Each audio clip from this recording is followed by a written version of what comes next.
আসসালামু আলাইকুম। আজকে শেয়ার করব আপনাদের সঙ্গে পালং শাক রান্না করা। পালং শাকটা কিন্তু আমি ধুয়ে কেটে পরিষ্কার করে নিয়েছি আর কড়াই দিয়ে দিয়েছি চুলাতে। পালং শাকটাও ঢেলে দিয়েছি, এখানে দিয়েছি কাঁচা মরিচ, পেঁয়াজ কুচি, রসুন কুচি, স্বাদ মতো লবণ।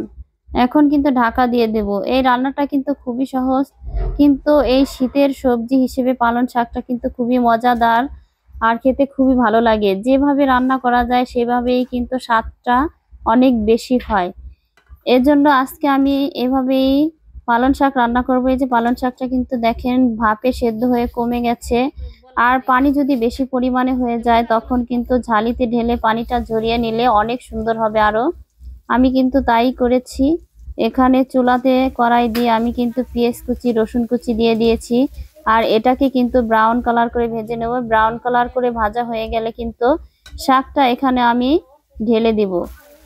ঢেলে দিয়ে নেড়ে চেড়ে সুন্দরভাবে তেলের সঙ্গে মিক্সড করে কিন্তু আমার শাকটা রান্না হয়ে যাবে। আর এই পালং শাকটা কিন্তু রান্না করা খুবই ইজি ব্যাপার, কিন্তু খেতে কিন্তু খুবই মজা লাগে। এই যে আমার শাকটা রান্না হয়ে গেছে, মাশাআল্লাহ অনেক সুন্দর। সবাই ভালো থাকেন।